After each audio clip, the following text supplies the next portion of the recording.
भरी हुई फाकों से आवाम है, उसके लिए कोई दिल में दर्द नहीं है। तो अभी ये आइन की तकरीबात के लिए कितने पैसे वो हुए, इन्होंने अभी बोला कि हम तनख्वाह नहीं ले रहे। 1,80,000 से क्या होता है, वो तो वैसे ही एक वक्त का खाना पीना।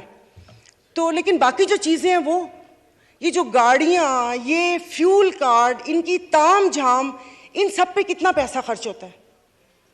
देखो, खुदा का खौफ कर ले, मेरे पास कोई अल्फाज नहीं है, ये सारा कुछ मैंने लिखा था लेकिन ये बेफजूल है। मैं किसको इशारिया सुनाऊंगी कि 13 पॉइंट ये हुआ, मोडीज की रेटिंग ये है, वो ट्रांसपेरेंसी ने ये बोला वो बोला। हम में से तो किसी को पीते घरानों से, लेकिन किसी और का तो सोच लें। तो ये यहाँ पर प्लीज़, मतलब अब तकरीबन साल होने वाला है, आप भी कहते रहे लेकिन यहाँ पर आने की तौफीक नहीं हुई।